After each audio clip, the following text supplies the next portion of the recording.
Well, hello there and welcome. You are listening to the Kindness Matters podcast, and I am your host, Mike Rathbun. What is this podcast all about? It's about kindness. It's a pushback against everything negative that we see in the news and on social media today, and it's a way to highlight people, organizations that are simply striving to make their little corner of the world a little better place. If you want to join in on the conversation, feel free. Go ahead and follow us on all of your social media feeds. We're on Facebook, Instagram, TikTok. We're even on LinkedIn under Mike Rathbun. Check us out. And in the meantime, so sit back, relax, enjoy, and we'll get into the Kindness Matters podcast. Hey, welcome to the show, everybody. Thank you so much for making that conscious choice to spend 30 minutes here today with the Kindness Matters podcast and myself, your host, Mike Rathbun. We're so excited to have you here, and we are so excited that you chose to hang out with us for 30 minutes or so. And you know what? If you hear something on this podcast that you absolutely adore, please tell a friend. Phone a friend, tell a friend, tell a family member. Just, tell them you found a podcast that kind of lifts you up and makes you feel good and kind of motivates you, if that's what you're feeling. I guess, given today's guest, I should say, if the spirit moves you. You guys, this is so cool. My guest today is so amazing. And I'm going to see if I can get this right. The Reverend Dr. Shannon Carafonda. You got it. All those vowels, you got it. Way to go. Holy buckets. And I think I even enunciated Reverend Dr. Welcome to the show, Shannon. Thank you so much for being here. Thank you so much for having me. It's a joy to come on and talk about things that are uplifting and joyful. Yes, that's what we're all about here. We're that sanctuary away from your social media news feed and your news stations and all that other good stuff, all that downer stuff. And so now you are the pastor at Trinity UMC Carterville? In Cartersville, Georgia, Georgia's Museum City. Yeah. We should mention that's no relation to Jimmy and Rosalind. It is no religion it's not related at all to Jimmy Carter. I believe the name is from a different Carter. There at one point was a Carter's, well, there still is a Carter's Lake somewhere close by. Okay. I think that's the connection there, if I'm getting my history right. But yeah, it's an area that started to really grow because of a project that was being done to build a lake and to build a dam and to harness electricity because of the dam. And when all of the workers came to make that project happen, a lot of them stayed. Rail came in, a whole lot of other things. And then at one point, someone said, you know what, we should start building some museums. And so we have actually 5 museums in the city of Cartersville, and many of them are Smithsonian affiliated museums. It's a great city. Really? Yeah. We have a Western art museum, and it's the largest Western art museum in the country. Really, very cool art that is there. We have an automobile museum that has rotating exhibits as well as a few permanent displays. And then there is a science museum that is quite large. And we recently had a meteor fall through the sky in the Atlanta area and fell in one particular spot in Georgia. And apparently there are people that go out and to hunt meteorites when they fall.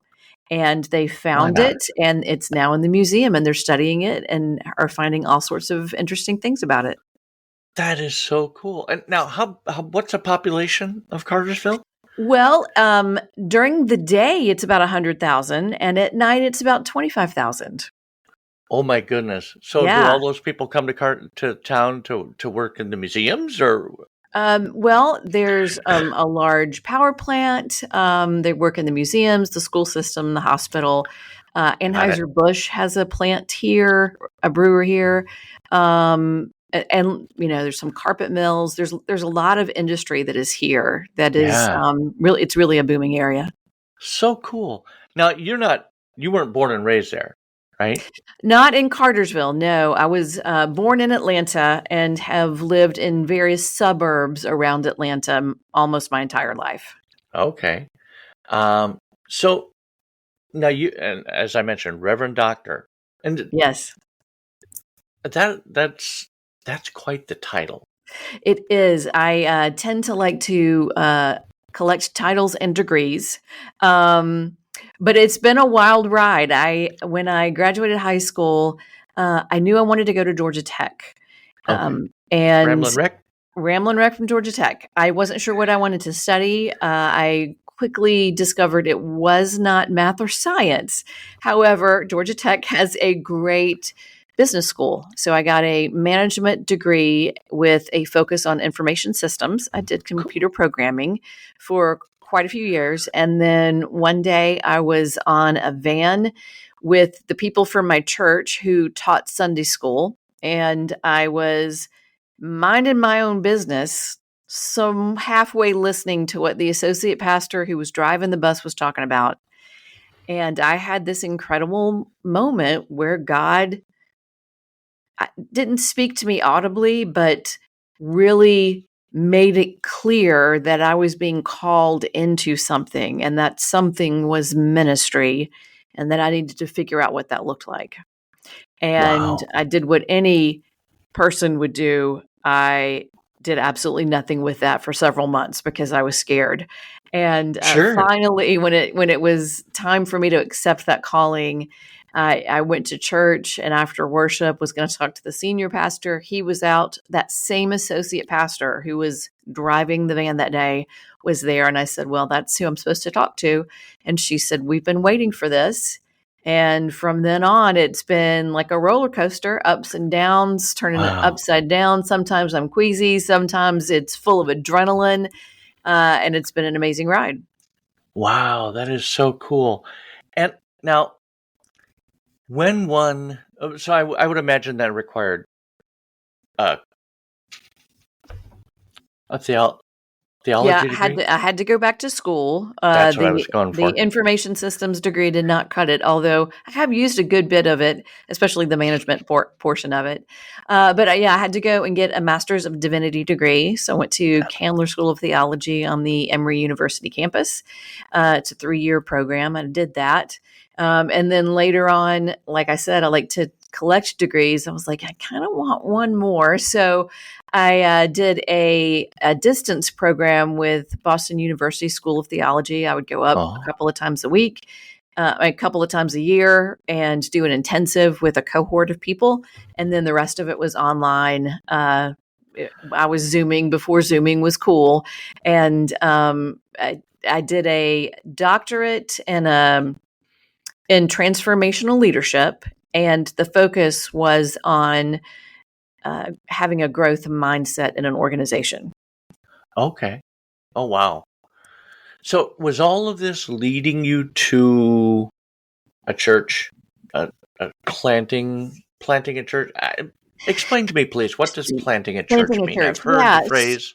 Yeah, so we have established churches that have been here since before we were the United States. And Right. um, we have many, many in the United Methodist Church, and our system is a connectional system. So we have a bishop who's over an area and says, hey, Shannon, you need to go to that church. And that's typically the way things happen. But occasionally there will be someone, either a clergy person who feels called to start a church in a new area, or missionally, we might look at an area and say there's not a United Methodist Church there. That's a growing area.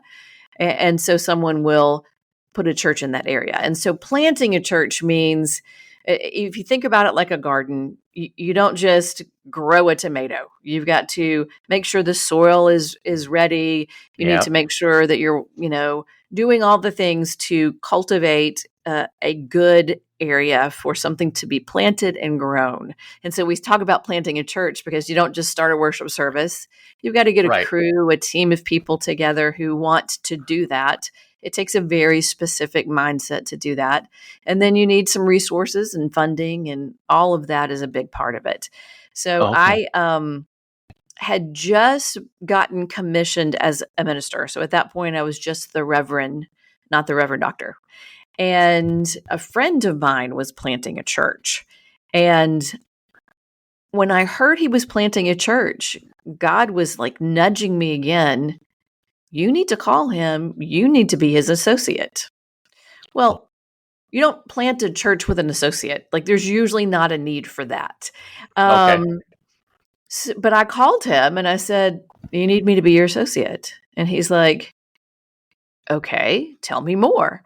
And I said, I don't know. I got this feeling that God was telling me to call you. And, we just kind of ignored it for a couple of weeks. And then he called me back and he said, a really good employee will bring in a certain number of people and pay for themselves. So let's give it a go and see what happens. Oh. And we went from there. Wow. And now this was Alan? Yeah. So this was my friend, Alan Todd. He had come to the North Georgia area from Florida, had been working in youth ministry for quite some time. He was the youth minister at the church where my second child was baptized as an infant. And while he was there, he got the nudge from God that he was supposed to start a church that was supported a good bit from that church that he was working in already. So several of Okay. the families that started with us came from that church. Got it. So you and Alan went about the process of starting a new church. I mean, Yeah. I can't even imagine what all goes into that. Where do you find your parishioners? How do you get the money Yeah. to build a church? Because I'm assuming that requires you to build a church. It does. Well, it does eventually. Some Right. will build a brick and mortar. At the beginning, when we were starting to meet, we met in people's homes, and then we would gather on a regular basis to do acts of kindness projects, which I'm going to talk about in just a second. But when we started doing worship services, we were renting space in a local high school. So we were in their auditorium, and that's where we had our worship services. The thing that really made me excited about working with Alan is that he said, I want this to be about servant leadership and servant evangelism, I think is the word that he used, and not in kind of the political sense that we hear about it today. This was really Right. about, I want to share God's love through kindness. And he said, I want us once a month to go out in the community and to do things for other people with no expectation that they're coming to church, because that's not why we do it. It's not Oh, about getting, yeah. as we say, butts in the seat. It's about loving people. And I said, that Right. sounds great. And it's hard to train church people about that, because especially ones who are starting a church, because they're like, okay, so I'm going to do something nice and then tell them about the church. And I said, no, you're going to just do something nice. Full Period. stop. End of sentence. If they ask you why you're doing this with someone else, that might lead to the church, but it may not. And that's okay. We are doing acts of kindness because God tells us to love other people, which I was like, that sounds so simple and easy. Why are we not doing more of this? And he called them acts of kindness, or AOK projects. AOK, acts of Oh, kindness. yeah. Because when you do an act of kindness, everything is AOK. I Which love that. was super cheesy, but that's why we loved Alan. And so before we even had our first big worship service, we were doing those monthly. We would hand out cold water on a hot day. We would plant flowers in someone's yard if they wanted to, or we would just give them the flowers. Or if they Oh, said no, thank you, we would just walk away. We did a gas buy down after one of the times when gas prices spiked up. We went to oh, the one of the local gas stations and said, "Hey, we'd like to buy your first $20 worth of gas. We had people tell us no, which I think surprised a lot of people. It happens more than you Yeah. think. Yeah, a lot of people are very suspicious of kindness. What is it you want? What is it that you're doing? Why are you doing this? Are you a cult? What's going on here? Oh my gosh. And so we had to learn that our response to that is, I understand. Thank you very much. Like it's okay. I How did get we that get you. so jaded, Yeah. so It was really, really cynical that interesting. Yeah. It's like, here's chocolate. No, like I just can't imagine that. you will never hear me say no when I there's chocolate involved. same, I'm just same, saying. same. In fact, the only reason I say no is because I've already had too much, and I know it's bad for me to have too much. Like a little bit healthy, There especially really is the no dark such thing chocolate. as too much, Shannon. I'm There's sorry. really not. I know. I'm just trying to talk myself out, but so this is what we were doing as a group, and I was working with Alan almost every day. I mean, if I wasn't in the office doing something and seeing him, we would text each other, or I'd be on the phone, and we were just. And the early parts of planting a church are super exciting because there's all this wonder and curiosity that goes with it, and it's super, super exciting.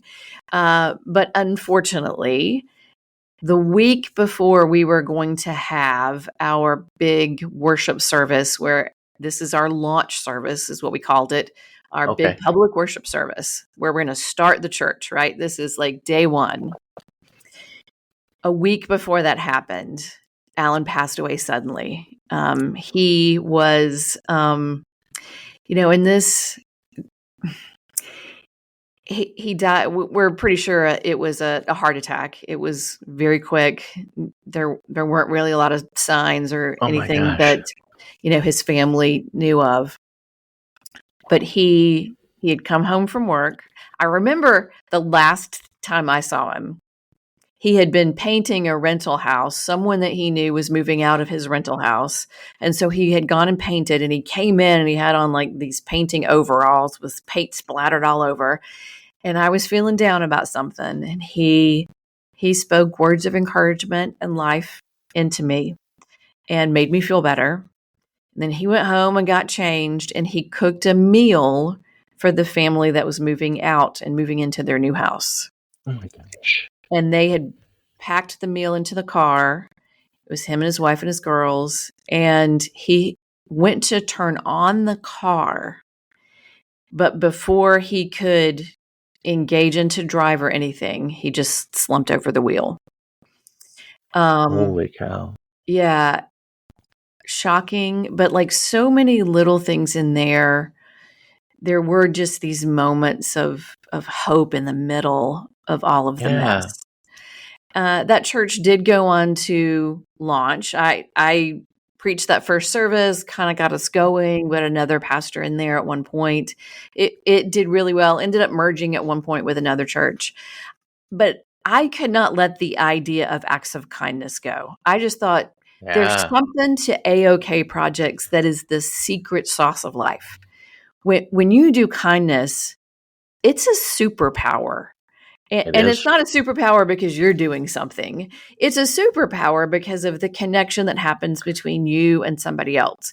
They feel better. You feel better. Your body's flooded with all these endorphins. And Yeah. it just, you're checking a box that just feels really, really good.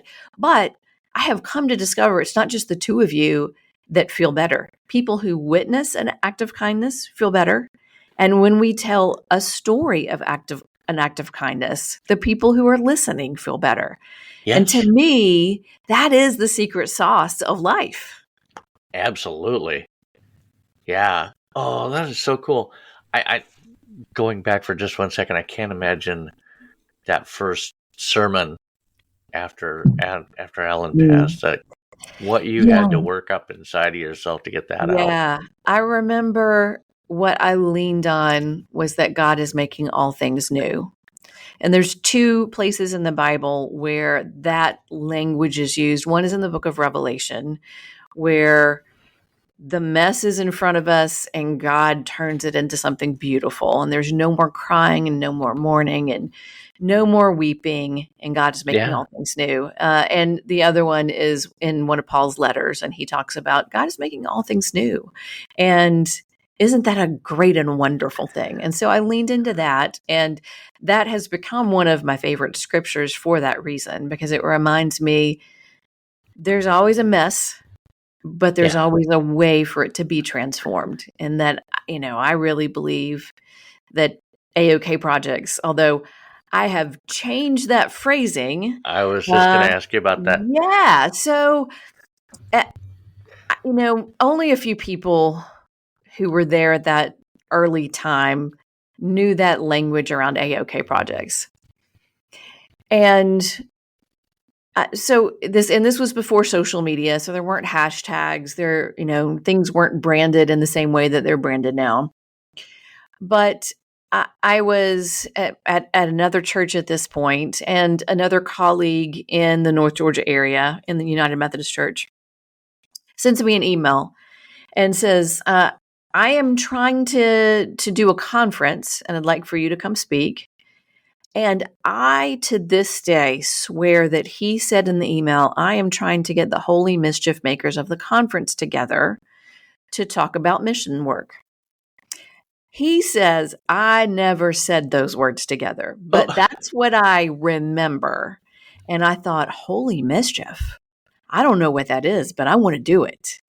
And I thought, really, that's what acts of kindness are. It's a little bit of mischief because it disrupts somebody's day. It's not malicious in any way, but it's disruptive because there's so many things that we do on autopilot. And now there's so much negativity that negativity has become the status quo. So holy mischief snaps you out of that status quo and makes you think there is some good in the world. There is something being made new today. So anytime I experienced or did an act of kindness project, I would, at this point, social media had started very briefly. Right. I would share that story with people, either on social media or in person. And I would say, that's just a little bit of holy mischief, a little bit of holy mischief. And my name became associated with those words and the hashtag All right. holy mischief. And it stayed like that for a while. It was just sort of this little thing. And I thought, we got to do something with this. More people need to know about this. But, I didn't really know what to do. And I am meeting with my district superintendent, who's kind of my boss, my superior, for an annual review. And she said, what's next for you? And I said, I don't really know, but I feel like holy mischief, it's probably got something to do with that. And she said, well, you could start a movement. And I went, no way, hard pass. Movements are for cults. Oh. And I went, no, not going to do it. So I get home and I'm like, the rest of everything went fine. Like it was a great review. And I get home and I'm kind of thinking about it. And I was reading something and reading how the Jesus movement of Christianity started from Judaism, and how the Wesleyan movement of United Methodism started out of the Church of England. And I went, oh, a movement. Oh, so if it's not focused on me, because that's usually what cults are focused on, is on a person, then perhaps I could start a movement because it's not focusing on me or really any of the people in the movement. The movement's focusing on those who need kindness in the world.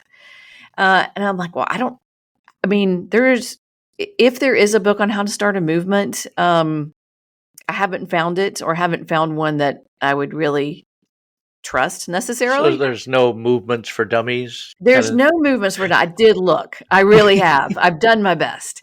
And I thought, okay, I don't know how to go about this. I said, let me just start small. Let me start with 40 days of holy mischief. The time between Ash Wednesday and Easter is known as Lent. It's the 40 days that lead up to Easter, not including the Sundays. And I'll put together 40 different things that you can do, one for each day. I'll pick some scripture that goes with it, so it can be a devotional guide too. And let's get a few more churches involved, not just the church that I'm at right now. Let's see if there's a few. So I asked a few. I think I had about 6 who were like, yep, we're in. So I sent them a box, not only with the little devotional guides, but like, so one of the things during the 40 days was everyone deserves gold stars. Give someone some gold stars. Well, I So I love had that. gold stars in the box, and I had t-shirts in the box, and I had bubbles and noisemakers and just whimsical fun things. And the box said Holy Mischief on it. I shipped those off to the churches. And things were going great. People were excited about this Lenten series and how to make this work. Well, that was in 2020. Oh boy. And Lent 2020, March Sounds like 13th happened, like right in the middle of Lent. And I thought, well, there goes the movement. That this is really focusing on being safe and COVID and whatever this means for us. That's more important right now. That I don't know what's going to happen to the movement. One of the things I did during that time, right before COVID hit, I said, all of these churches need to be connected somehow. I'm going to start a Facebook group for these people who are in these churches so they can encourage each other, like, hey, today's the day that you're supposed to, go tell your neighbor how much they mean to you or whatever. yeah. And encourage one another and tell each other how it went. And, sometimes people were like, today was really hard. I didn't realize how hard it would be. Or today was so much fun. I didn't realize how much joy. So it was good. It was great. Surprisingly, though, once COVID hit, most of the things that you could do could have been done at a distance because several of them were anonymous. Oh, sure. And the ones that weren't, like hugging people, you could change to hugging those in your family or pivot that somehow to, writing a note to your family. Sure. So what I found was because you could do those things in a safe distance, people craved them. Yeah. And Oh, they yeah. were looking for opportunities for connection, and social media was one of the places where they were able to find some connection, even though it wasn't the deep connections that we know of face to face. It still was a Right. type of connection. Yeah. So these churches started inviting their friends. And I went from like 150 people in the group to several hundred people in the group. And then over like the next year or two, we've got like 2,000 people in this group. Some That's people are amazing. across the world in Australia and the UK and in Africa. And it's been a joy to see what they will share when they're looking at, hey, I experienced this little act of holy mischief, and they'll share to the group. And it's been great to see how it works. Yeah, and I was in the group before we came on the episode, and I noticed that somebody had posted, it was like a little basket. It was hard to tell where it was. I want to say it was in a retail place, but that had little notes in it. Yeah, that was at a grocery store. Okay. And yeah, it just looked like it looked like a little take your number thing. Yeah. And the person who did it thought, well, what is this? And opened it up, and it was an inspirational note. Yeah. And if this is meant just for you, I hope you're having a good day. God's not done with you yet. And that was I it. love And I that. thought, wow. And I have no idea who put it there. I would love to say it was an official holy mischief maker, but it probably wasn't, and that's okay. Like, it's just good to share those ideas. Yeah. Oh, for sure. Yeah, and it's so cool. You talking about COVID and connection and I think, and I don't know how much of your do you focus on people who don't get as much connection anymore? I think of people like in senior facilities Yeah. So I don't or is it just narrow it down specifically. However, fair? what I'm finding is that we have an epidemic of loneliness, and even people who you wouldn't think would be lonely, like a school teacher, Yeah. could suffer from some pretty big loneliness because we've lost a sense of, as we've gotten bigger, our communities are getting bigger, our cities are getting bigger. Yeah. We've lost the closeness of a tight-knit community. and it's more difficult to make friends. It's more difficult to go a little deeper in friendships because we're getting pulled in all directions. Because Right. I go to work, I work all day. Not only like for teachers, for example, not only do I have to submit a lesson plan online, but I've also got to do evaluations for each student that go to the parents. And I've got to do one that gets logged in the system. And then I've got to deal with all of the emails coming in from the parent, from the school, the principal, the system that's there. I also have all the spam because I went to a conference last year on learning, and now I'm getting all of these things. And then I go home and I kind of want to just veg for a minute. And I've got my TV on, but in between the commercials, I'm scrolling through something and I don't realize that now 3 hours have passed and I've been scrolling, or, maybe it's not quite that long, but it's a lot longer. There's so many things vying for our attention that we don't pause to make that community happen. So, I would say sometimes, not all the time, but sometimes people in an assisted living program actually get more community than some of the rest. Not I know that's a very blanket generalization that I can't necessarily back up, but in a good program where they are very conscious of making sure that people are socialized, that could actually be a lot more beneficial than someone who's in a neighborhood but never sees their neighbors. Yes, absolutely. And you're absolutely right about the epidemic of loneliness, though, and I need to do another episode on that. Maybe I'll have you on. We can just talk about that. Well, because it really is a thing, and it's horrible. Yeah. It's worse than smoking. It is. It's worse for your health. Yeah, it's like 5 times worse than smoking. Yeah, I saw that. Was it the Surgeon General? Surgeon General, yeah. Wrote a very easy to read book. Like, it's not super advanced science. You can read it. But it's really, really good. And it talks about the things that we could do. And like I said, I have an online movement, but online is not necessarily the thing that we need to focus on. It really is the movement and the connections that happen offline that need to be a focus. Yeah, absolutely. So, and if you want to be a part of that movement, well, if you head want on over to Facebook, and the Holy group Mischief is Makers. Holy Mischief. We'll put links in. Yeah. Yeah. I also have a website, and we'll occasionally send out emails. I don't send a lot, so don't worry about spam. I don't sell anything typically. Occasionally, I might have a T-shirt or something where the proceeds go to charity. But I usually send about one a month, and it'll have some ideas of Holy Mischief, because not everybody's online on social media, and I applaud those people who are doing that. What? Yeah, I know. It's crazy. Yeah, it's yep. I will link your website in there as well. And I mean, if maybe you just need ideas on little holy bits of holy mischief that you can get into, and Reverend Dr. Shannon is your gal.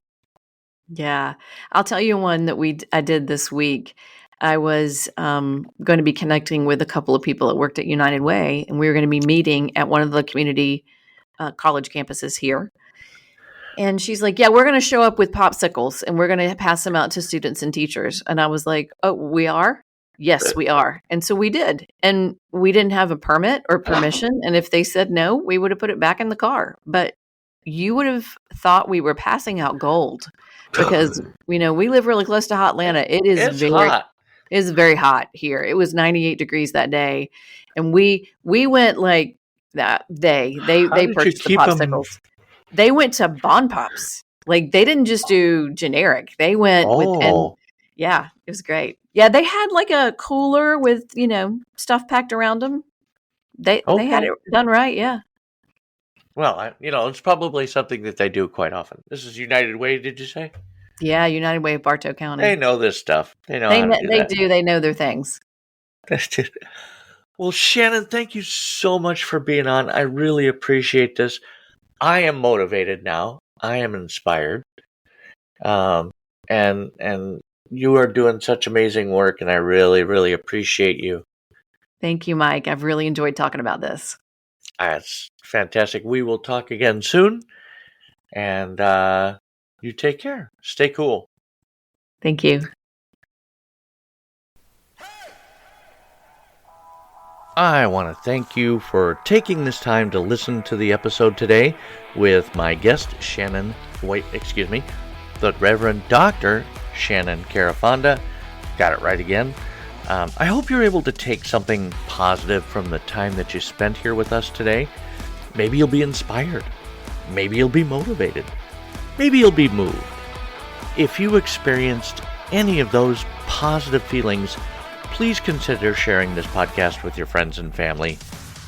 I am always striving to offer you a better podcast, so give me some feedback. Let me know how you think I'm doing. Whether you loved an episode or hated an episode, whether it's on YouTube or an email, just shout out, let me know, and tell me how you think I'm doing. Also, make sure to follow us on all of our socials, Facebook, Instagram, LinkedIn, TikTok, whatever. Give us a follow and interact with us in some way or form. It would mean the world. This podcast is part of the Mayday Media Network. If you have an idea for a podcast and need some production assistance, or you already have a podcast and you're looking for a supportive network to join, check out MaydayMediaNetwork.com and check out the many different shows they have, like Afrocentric, Spoil My Movie, Generation Mixtape, In a Pickle Radio Show, Wake Up and Dream with D. Anthony Palin, Stacks of Packs, and the Time Pals. We'll be back again next week with a new episode, and we would be honored if you would join us. You have been listening to the Kindness Matters podcast. I'm your host, Mike Rathbun. Have a fantastic week.